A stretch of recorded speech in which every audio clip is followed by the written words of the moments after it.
Prism तो हम कल पढ़ ही चुके हैं, उसमें मिनिमम डेविएशन उसके कुछ सवाल भी कर लिए। आज हम पढ़ेंगे dispersion of light through prism, कि लाइट, व्हाइट लाइट जब प्रिज्म में डाली जाती है, व्हाइट लाइट जब प्रिज्म में डाली जाती है तो वो क्यों डिस्पर्ज हो जाती है। ठीक है, ये भी फिजिक्स का फिनोमेना है कि व्हाइट लाइट घुसती है, डिस्पर्ज हो जाती है। तो एक साइंटिस्ट है कॉची, उन्होंने इस पे काम किया, CAUCHY, कॉचीज, है ना। तो उन्होंने एक फॉर्मूला दिया, एक थ्योरी डेवलप करी, वो मैं आपको बता रहा हूं। उन्होंने एक चीज बताई कि जिस म्यू को, जैसे ये म्यू है, अभी तक हम ये समझते हैं ना, इट डिपेंड्स ऑन, म्यू के लिए हम लिखते हैं ना, it depends on nature of medium, है ना, it depends on nature of medium. सच है, ये मीडियम में डिपेंड करता है, पर कभी कभी ना कुछ फिजिकल क्वांटिटियों को कोई और फैक्टर भी कंट्रोल करता है। जैसे फॉर एग्जांपल रेजिस्टेंस को, रेजिस्टिविटी, लेंथ, एरिया, टेम्परेचर, कितने सारे फैक्टर हैं जो कंट्रोल करते हैं। रेजिस्टिविटी पे भी डिपेंड करता है, लेंथ पे भी डिपेंड करता है, एरिया पे भी डिपेंड करता है, टेम्परेचर पे भी डिपेंड करता है। तो कितने सारे फैक्टर हैं जो रेजिस्टेंस को कंट्रोल कर रहे हैं। तो अभी आपने म्यू का सिर्फ एक चेहरा देखा है कि म्यू, मैं पूछूंगा म्यू कब चेंज होगा, म्यू माने रिफ्रैक्टिव इंडेक्स, तो आप बोलोगे सर जब मीडियम चेंज होगा तब म्यू चेंज हो जाएगा। अलग अलग मीडियम के लिए अलग अलग है। लेकिन Cauchy was the first scientist, उन्होंने एक चीज और नोटिस करी, सुनना धीमे धीमे बोलूंगा, mu is not only the property of medium. सुनना, उन्होंने ये नहीं कहा not the property of medium, ये नहीं बोला कि mu is not the property of medium, but I am saying, listen carefully, according to him mu is not only the property of medium, यानी कुछ और भी है जो म्यू को कंट्रोल करता है। उन्होंने कहा it also depend on wavelength of light use. आप जिस वेवलेंथ को यूज कर रहे हो उस पर भी म्यू अलग अलग रिस्पॉन्ड करेगा। ये नहीं, ये कैसा बर्ताव है, जैसे मेरे से कोई अच्छा बोलेगा तो मेरा बोलने का तरीका कुछ और होगा, कोई मुझसे गुस्से में बात करेगा तो मेरा भी अंदाज कुछ और हो जाएगा, है ना। कोई मुझसे प्यार मोहब्बत से बात कर रहा होगा तो मेरा अंदाज कुछ और हो जाएगा। तो म्यू भी ऐसे ही है, म्यू भी ऐसे ही है। ठीक है, एक मिनट बेटा, कंटिन्यू कर रहा हूं मैं। तो हाँ, तो कॉची क्या था, एक मिनट। हाँ, तो सीन ये है, तो कॉची ने बताया कि mu is not only the property of medium but it also depend on the wavelength of light used. जैसी वेवलेंथ होगी उसी हिसाब से म्यू में परिवर्तन आ जाएगा। तो उन्होंने एक फॉर्मूला भी दिया, उन्होंने कहा mu inversely proportional to lambda. इसको आपको बेस फॉर्मूला लेके आज चलना है। आज पूरा लेक्चर होगा वो इसी पर बेस्ड है। ये कॉची ने दिया था, मेरी तरफ मत देखो, मैं तो बस माध्यम हूं बताने का, कि उन्होंने बताया कि mu inversely proportional to lambda. हालांकि उन्होंने पूरा एक बकायदा डिटेल में फॉर्मूला दिया था, a plus B upon lambda square plus C upon lambda की पावर 4, एक लंबा सा इक्वेशन सी दी थी उन्हें, जिसमें A B C are the constant which depends on medium. आप ऐसे, ठीक है ना, तो उसको सस्ता करके हमारी एनसीईआरटी ऐसे पढ़ाती है।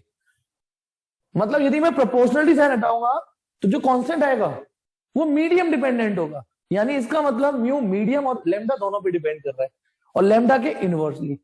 आइए अब इस कहानी को आगे बढ़ाते हैं। अब आपको कुछ चीजें याद रखनी होगी, कुछ क्या, एक चीज तो याद रखनी पड़ेगी कि ये जो व्हाइट लाइट है, ये जो व्हाइट लाइट है, व्हाइट लाइट, ये विवग्योर कलर का कॉम्बिनेशन होती है, इन 7 कलर का कॉम्बिनेशन होती है, ये इन 7 कलर का कॉम्बिनेशन होती है, कौन सी, व्हाइट लाइट। और एक प्रॉपर्टी आप याद कर लीजिए कि जब हम ऐसे से ऐसे जाएंगे, एक मिनट, हाँ एक मिनट अभी बताता हूं। एक चीज और, ये हो गया हमारा डेल्टा म्यू माइनस 1a होता है एक फॉर्मूला, ये 2 फॉर्मूले अभी सामने रखता हूं, अभी सिर्फ ये 2 है। उसके बाद ये कल ही पढ़ा था हमने स्पेशल केस में कि delta equal to mu minus 1a। इससे रफली हमको एक चीज क्लियर हो रही है कि डेल्टा म्यू के प्रोपोर्शनल है, डेल्टा म्यू के प्रोपोर्शनल है। हाँ, तो अब सुनिए, ये था, अच्छा कॉची फॉर्मूला सिर्फ ये था, कॉची फॉर्मूला सिर्फ ये था, ये तो हम कल ही जानते थे, कॉची ने थोड़ी नहीं दिया, ये तो ज्योमेट्री ने दिया प्रिज्म की। अब देखिए जो मैं बोल रहा हूं, ये जो व्हाइट लाइट होती है, ये जो व्हाइट लाइट होती है वो बड़ी सतरंगी होती है, ठीक है, सतरंगी, विवग्योर, ये 7 कलर से मिलके बनी होती है, ठीक है। इन 7 कलर को कंबाइन कर दो तो व्हाइट लाइट ही दिखेगी। अब आपको एक चीज याद रखनी पड़ेगी, वो ये कि जब हम ऐसे से ऐसे जाएंगे ऐसे, तो वेवलेंथ बढ़ रही होती है। ये आपका नॉलेज बेस्ड डाटा है। रेड की वेवलेंथ सबसे हाईएस्ट होती है इन सातों में, दुनिया में सबसे हाईएस्ट नहीं, इन सब में सबसे हाईएस्ट रेड की ही वेवलेंथ होती है। ठीक है ना? रेड, अच्छा रेड के इधर भी कुछ है, उसे इंफ्रा रेड बोलते हैं। वॉयलेट के भी इधर कुछ है, उसे अल्ट्रा वॉयलेट बोलते हैं। मतलब मेरी बात समझना, रेड के इधर और वॉयलेट के इधर भी है लाइट, पर वो विजिबल लाइट नहीं है। इधर और इधर की ना वेवलेंथ हमको दिखती नहीं है। भगवान ने एक रेंज बना रखी है हमारी आंखों को, सिर्फ यहां से यहां तक की वेवलेंथ दिखती है हमको।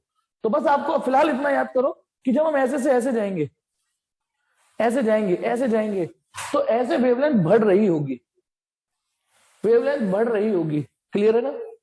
चलिए एक सेकेंड। हाँ तो देखिए, ऐसे जाने पर वेवलेंथ बढ़ेगी, ये आपको याद करना पड़ेगा। अब फिजिक्स कनेक्ट करते हैं इसमें, कौची वाली। आप बताइए, यदि ये वाला फॉर्मूला ऐड कर दो तो ये कह रहा है ना, जिसका वेवलेंथ ज्यादा उसका म्यू कम, जिसका वेवलेंथ ज्यादा उसका म्यू कम, वेवलेंथ अलग अलग म्यू अलग अलग। तो बताइए वेवलेंथ बढ़ती जाएगी म्यू घटता जाएगा। तो ऐसे जाने पर क्योंकि वेवलेंथ बढ़ रही है, so therefore from first mu के बारे में आपका क्या कमेंट है? म्यू कम होता चला जाएगा ऐसे जाने पर, ऐसे जाने पर। और डेल्टा के बारे में, अब डेल्टा म्यू के डायरेक्टली प्रोपोर्शनल है।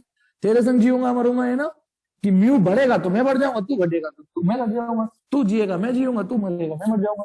इसका मतलब यानी ये जो डेल्टा है फ्रॉम टू, दूसरी इक्वेशन से हमें ये पता चल गया कि डेल्टा म्यू के साथ घटता चला जाएगा ऐसे जाने पर।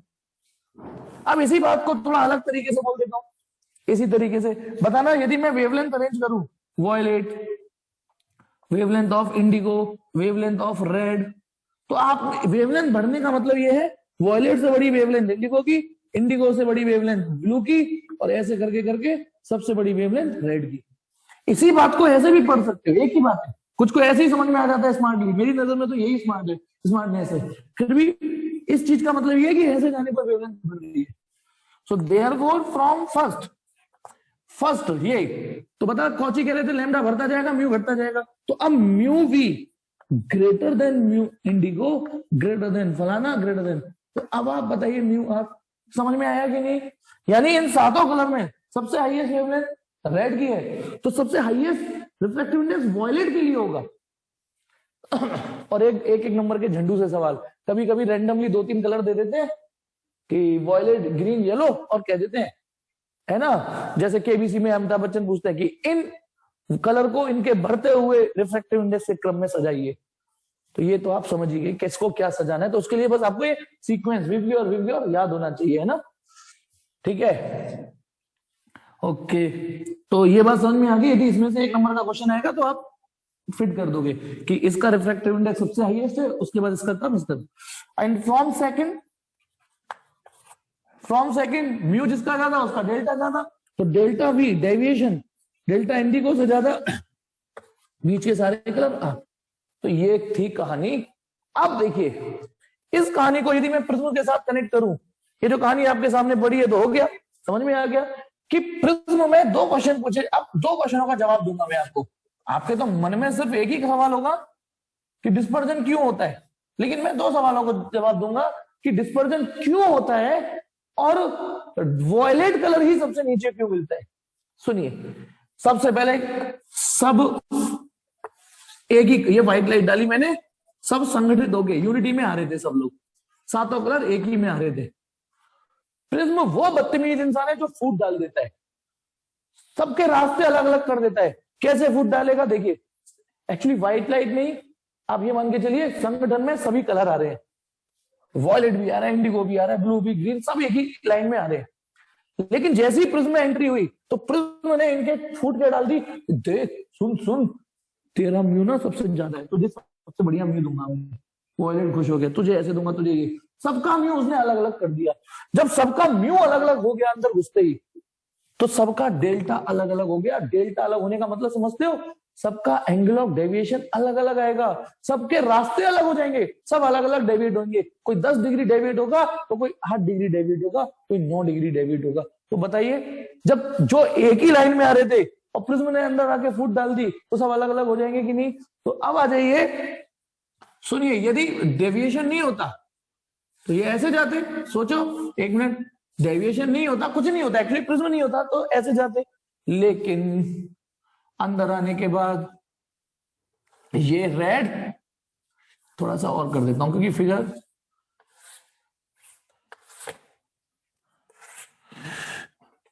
एक मिनट मैं बाद में बताऊंगा ये मैं क्या कर रहा हूं, क्योंकि हो सकता है आपको ये लगे ये क्या कर रहे हैं। एक मिनट,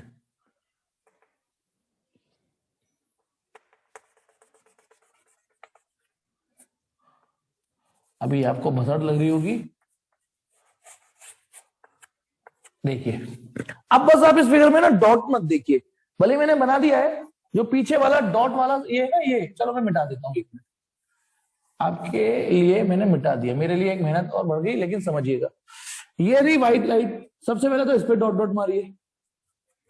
क्यों डॉट डॉट मारिए? ऐसे जाएगी नहीं, अब नहीं जाएगी, ठीक है, क्योंकि प्रिज्म बीच में पड़ा हुआ है। अब जो व्हाइट लाइट आई अंदर आके, मैंने अच्छा ना सातों कलर नहीं दिखाए, मैंने एक्सट्रीम वाले दिखा दिए, ठीक है। मैं केवल रेड और वॉयलेट को दिखा रहा हूं, बाकी का तो हश्र आप अपने आप समझ गए, बाकी का तो उसी रिदम में समझ जाओगे। तो केवल मैं रेड और वॉयलेट को दिखाऊं तो पता है रेड अपने रास्ते चला गया, वॉयलेट अपने रास्ते चला गया। क्यों चले गए अपने अपने रास्ते? पहले तो एक थे, क्योंकि प्रिज्म ने उन्होंने फूट डालो राज करो का काम कर दिया कि मैं तुम सबको म्यू अलग अलग दूंगा, तुम सबकी वेवलेंथ अलग अलग है ना, सबको म्यू अलग अलग दूंगा, सबका म्यू अलग अलग, सबका डेल्टा अलग अलग। इसलिए सुनिए, since each colour has its own wavelength and according to Cauchy each wavelength, each color will have its different value of mu, due to which each color will have its own angle of deviation. That's why after passing through the prism, light is splitted into its constituent 7 colors. सबका deviation अलग अलग हो गया। अब आगे बढ़ते हैं। अब एक और सवाल का जवाब सुनिए, इसमें यदि मैं ये बात करूं, ये देखो ये, और मैं आपसे कहूं ये डेल्टा आर है, तो आप जानना चाहोगे ना कि रेड ये क्यों है, ये वॉयलेट क्यों नहीं है। मैं कहूं ये वॉयलेट, मैं कहूं ये रेड है, ये वॉयलेट है, तो आप ये भी तो जानना चाहोगे सर क्यों। आपने अभी तो यही बताया ना, 7 कलर टूट जाएंगे, तो फिर आप ये कैसे कह रहे हो ये रेड है ये वॉयलेट है। तो रीजन सुनिए, आप इस सीन को देखिए, वॉयलेट कलर का डेविएशन इन सब में सबसे ज्यादा है, क्योंकि सबसे हाईएस्ट वेवलेंथ रेड की, तो सबसे लीस्ट म्यू उसका, तो सबसे लीस्ट डेविएशन भी इसका, आप देख सकते हो। तो सबसे हाईएस्ट डेल्टा किसका है? वॉयलेट का। तो वॉयलेट सबसे ज्यादा डेविएट होगा, तो वॉयलेट जब सबसे ज्यादा डेविएट होगा तो सबसे नीचे भी तो मिलेगा, सबसे ज्यादा उसी में चुल हुई, सबसे ज्यादा वही उछला, तो इसलिए वो सबसे नीचे मिलता है। तो केवल हमें इस क्वेश्चन का जवाब नहीं देना कि डिस्पर्जन क्यों हुआ, इस क्वेश्चन का भी जवाब देना है कि वॉयलेट ही सबसे ज्यादा क्यों डेविएट हुआ। वो ये रहा जवाब उसी सीक्वेंस में। आइए अब इसको मैं दिखाता हूं, देखिए ये रही लाइट, ये रेड कलर ऐसे चला गया और वॉयलेट कलर ऐसे चला गया, ऐसे है ना यहां। अब मैं एक काम और कर रहा हूं, ये वॉयलेट कलर जैसे ये डेल्टा आर है, सोचो क्यों ये डेल्टा आर क्यों है, क्योंकि आर तो पहले ऐसे ही आ रहा था ना, रेड वॉयलेट सब ऐसे ही आ रहे थे, अब वो ऐसे जाने लगा। तो दिस इज ओरिजिनल पाथ और this is emergent path of red, तो ये रेड का एंगल ऑफ डेविएशन हुआ। This is original path and this is emergent path of violet, तो this angle is delta V. अब देखिए बेटा थोड़ा ये वाला एंगल देखो, ये क्योंकि वॉयलेट भी इसी रास्ते पे था पहले, लेकिन अब ऐसे जाने लगा है, this is delta V. Delta V इन सब में सबसे हाईएस्ट होगा। अच्छा बीच के सारे कलर इसी में होंगे, वो खींच सकते हो। अब देखिए इस एंगल को, ये जो एंगल मिला है इसको थीटा, फिलहाल मैंने नाम दिया थीटा, पता है इस थीटा का भी अपना नाम है, इसको बोलते हैं एंगुलर डिस्पर्जन। इस थीटा को बोलते हैं एंगुलर डिस्पर्जन, एंगुलर डिस्पर्जन। इसकी डेफिनेशन ये है सिंपल, ये वो एंगल है जिस एंगल में, सोच के देखिए, जिस एंगल में सातों के सातों कलर इंक्लूडेड है, सातों कलर इसी एंगल के अंदर है। तो इसकी डेफिनेशन भी सुनिए, क्योंकि एक बार बताओ इस थीटा को गौर से देखो, ये किन किन के बीच का लिया है, किन दो लाइट, एक लाइट वो जो रेड निकल के जा रही है, ये जो वॉयलेट आ रही है, तो बाकी के सातों कलर तो इसके बीच में होंगे, बाकी के पांचों, दो ये और पांचों। तो it is the angle which contain all 7 color of light, the angle in which all color of white light are contained after dispersion through prism. Prism से डिस्पर्जन के बाद जितने एंगल में सारे कलर, जितने एंगल में सारे एंगल आ जाए, जितने एंगल में सारे कलर आ जाए, सॉरी, जितने एंगल में सारे कलर आ जाए, वो कहलाता है एंगुलर डिस्पर्जन। अब जैसे किसी कॉन्वेक्स लेंस को पढ़ते हो तो उसमें एबिलिटी होती है कन्वर्ज करने की, किसी में डाइवर्ज करने की एबिलिटी, इसको इसके अंदर डिस्पर्ज करने की एबिलिटी। तो जैसे converging ability, converging power, diverging power पढ़ी ना आपने, पावर ऑफ अ लेंस, ऐसी एक डिस्पर्सिव पावर होती है जो प्रिज्म की निकाली जाती है, डिस्पर्सिव पावर, और it is directly proportional to theta. जो प्रिज्म जितना थीटा खोल देगा, जितना बड़ा थीटा बना देगा, जितना बड़ा थीटा बना देगा, उतने सातों कलर सेपरेटली दिखेंगे। और ये जितना कम होगा, जो कि यहां कम दिख पा रहा है, जितना ये कम होगा, ठीक है, जितना ये कम होगा उतना ही कलर एक दूसरे पे ना ओवरलैप्ड मिलेंगे, मतलब उनको सेपरेटली देखना थोड़ा मुश्किल होगा। तो डिस्पर्सिव पावर मींस जैसे कन्वर्जिंग पावर, डाइवर्जिंग पावर, वैसे इसकी डिस्पर्सिंग पावर, किसी की मैग्नीफाइंग पावर, इसकी dispersive power, which is directly proportional to theta. यदि थीटा ज्यादा बना रहा है प्रिज्म तो इसका मतलब उसकी डिस्पर्सिव एबिलिटी अच्छी है।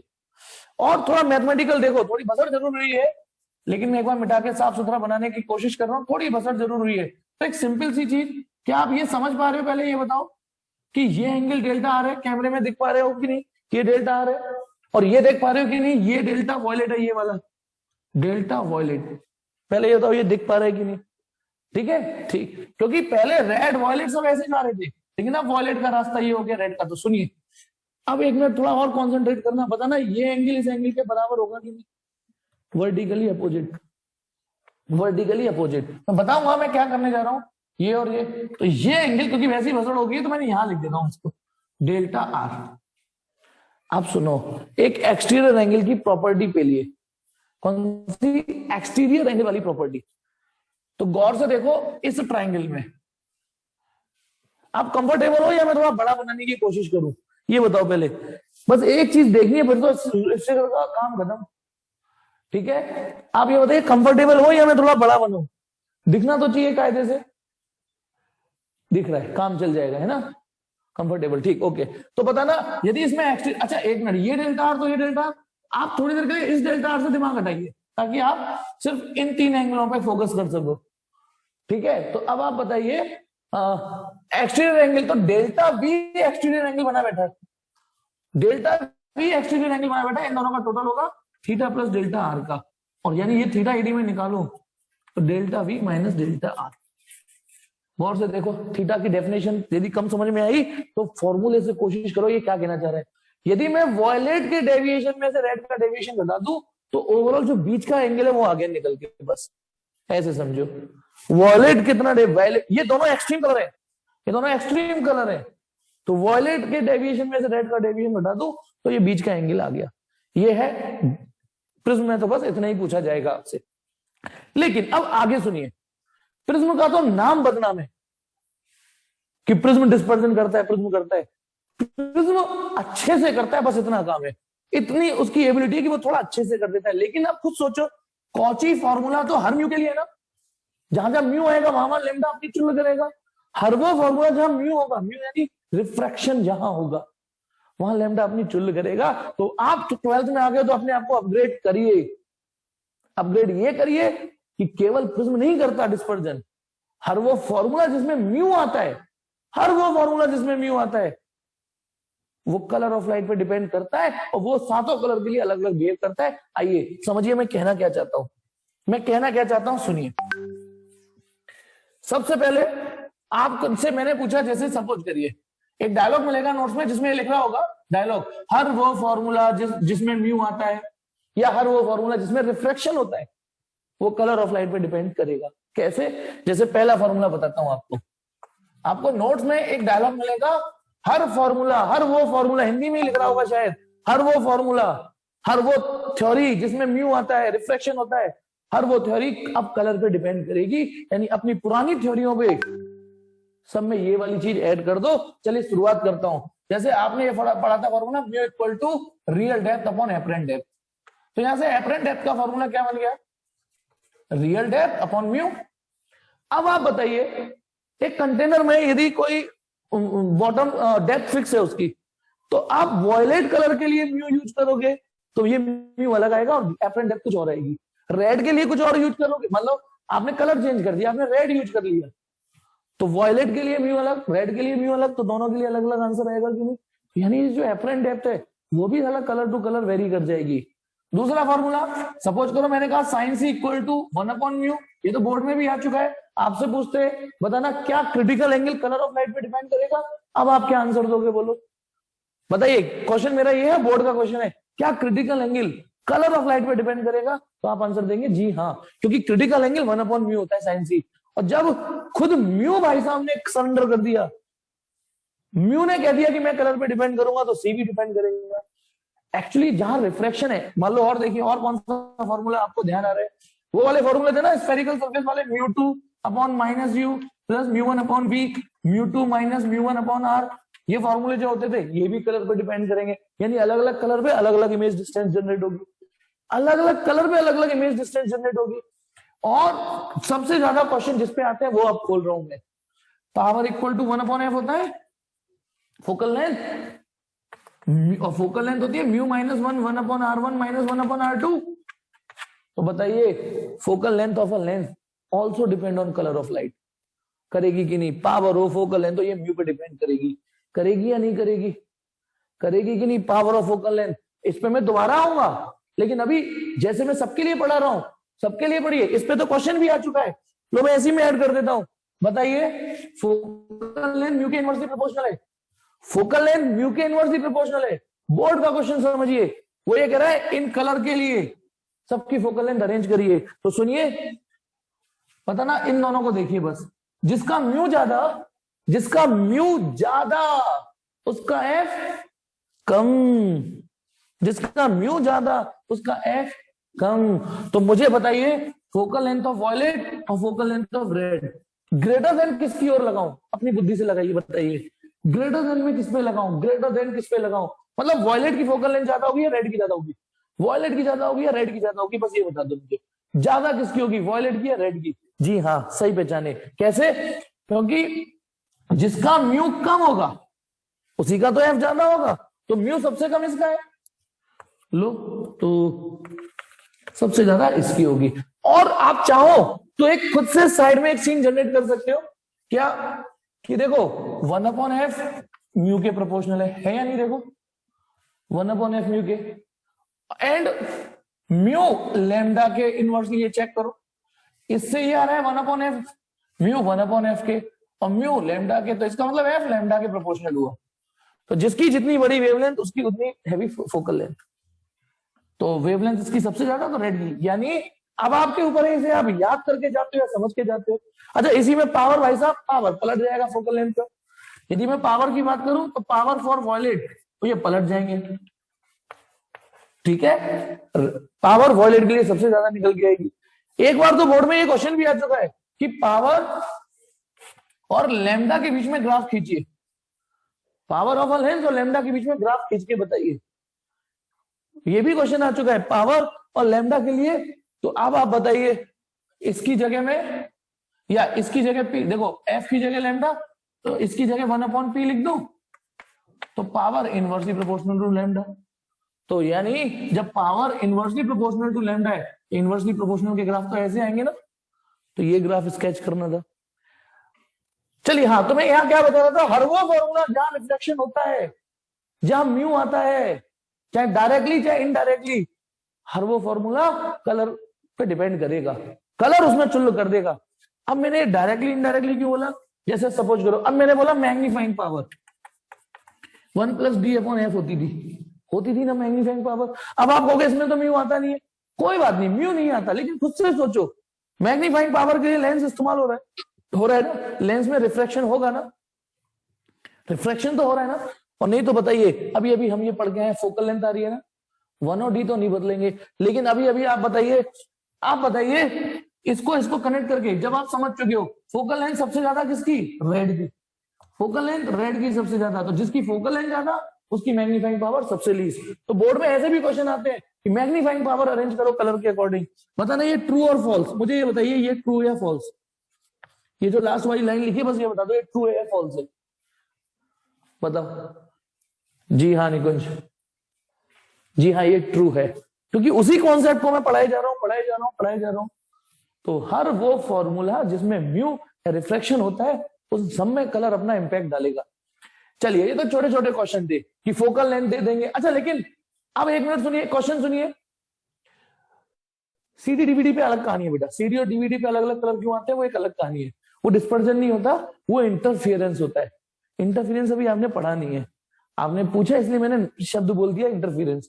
हाँ तो मैं एक चीज बता रहा था, भूला। ओहो, हाँ तो देखिए क्वेश्चन ये थे बोर्ड।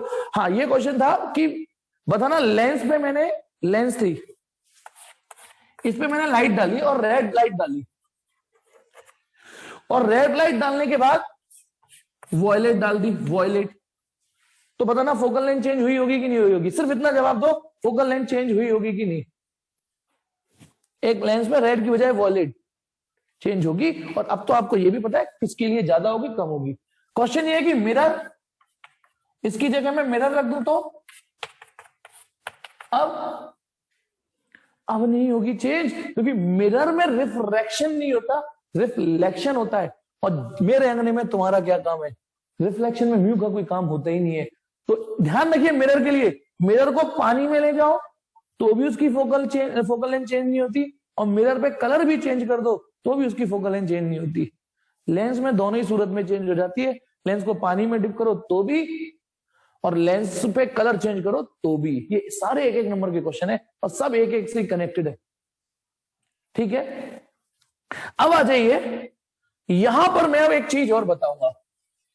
ये तो मैंने एक एक नंबर के क्वेश्चंस तैयार करवा दिए आपके, ठीक है। कभी इसको अरेंज करवा लेता है, कभी इसको पूछ लेता है किसकी ज्यादा किसकी कम, किसकी ज्यादा किसकी कम, किसकी ज्यादा किसकी कम। अब यहीं से एक, ये तो इंपॉर्टेंट चीजें थी सारी, एक थोड़ी सी कम इंपॉर्टेंट, वो है क्रोमेटिक एवरेशन।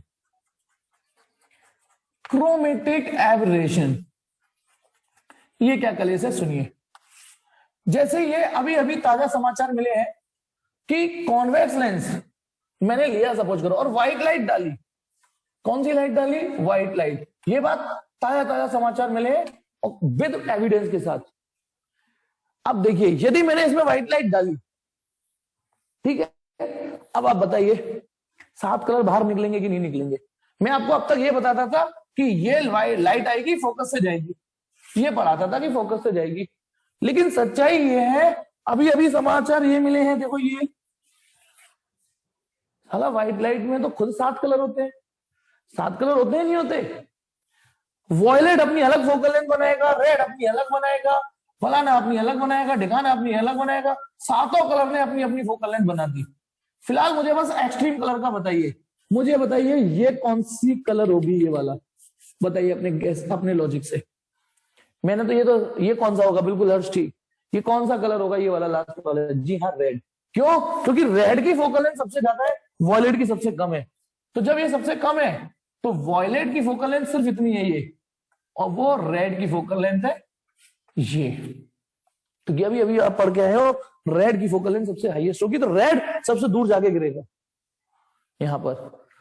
और एक और तरीका है मेरे पास, बताइए बेटा। यदि मैं लेंस हटा दूं तो लाइट ऐसे जा रही थी ना, लेंस हटा दूं तो लाइट ऐसे जाती, ऐसे जाती नहीं जाती?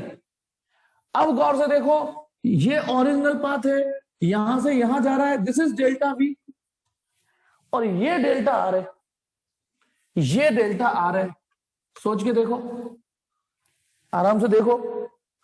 और यहां पे भी हमारे एक फिगर ऊपर आओ, वॉयलेट ज्यादा डेविएट होता है, रेड कम होता है। आप देख सकते हो, देख सकते हो डेविएशन सबसे ज्यादा किसका हुआ है।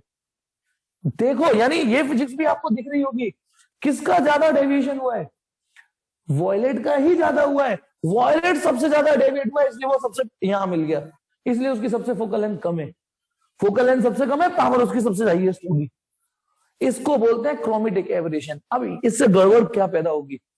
गड़बड़ ये होगी, आपने व्हाइट लाइट फेंकोगे, सातों कलर अपनी अपनी फोकल लेंथ रोएंगे कि मेरी फोकल लेंथ है, मेरी फोकल लेंथ है। तो जब आप ये वाला फॉर्मूला प्रयोग करोगे, यदि आप मुझसे शुरू से पढ़ रहे हो तो मैं स्टार्टिंग में बता चुका था। तो यदि मैं यहाँ पे कोई ऑब्जेक्ट रख दूं, मान लो फिक्स डिस्टेंस पे रख दी कोई, तो अब यू मैंने रख दिया, फोकल लेंथ तो सात फोकल लेंथ है ना, 7 फोकल लेंथ, तो इमेज डिस्टेंस भी 7 आएंगी, यानी 7 इमेज बनेंगी। एक ऑब्जेक्ट की 7 इमेज बनेंगी, सभी कलर अलग अलग बनाएंगे, जो कि एक अच्छी इमेज फॉर्मेशन नहीं है। अच्छी इमेज वो होती है एक ऑब्जेक्ट की एक इमेज, एक ऑब्जेक्ट की एक इमेज। तो कलर की वजह से लेंस एक ऑब्जेक्ट की 7 इमेज बनाते हैं, इसी को बोलते हैं क्रोमेटिक एबरेशन, जो कि मिरर में नहीं होता।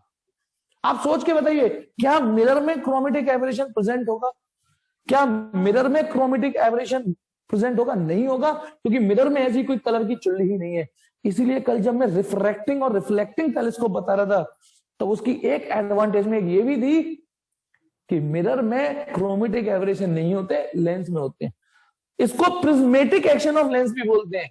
Prismatic action of lens, prism जैसा एक्शन, प्रिज्म जैसा एक्शन। व्हाइट लाइट डाली तो मैंने कहा ना प्रिज्म वैसे ही बनना में करते तो सब है ना, ठीक है ना। तो पहले बताइए ये टॉपिक समझ में आ गया कि नहीं आ गया? मैंने सारी बातें निचोड़ निचोड़ के बता दी, ठीक है। अब एक सवाल बताता हूं जो अपने आप में कंप्लीट क्वेश्चन है, उसको कर डाला तो कलर के सारे सवाल जिंगल आला।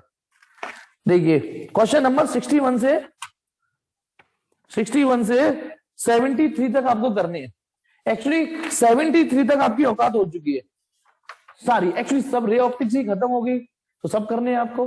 मैं इसमें से एक 68 क्वेश्चन करा रहा हूं, क्वेश्चन नंबर 68, और आज की क्लास खत्म। वो लास्ट क्वेश्चन है, क्योंकि उसके बाद मेरे लिए कुछ नहीं बचता, सब कुछ आपके लिए है।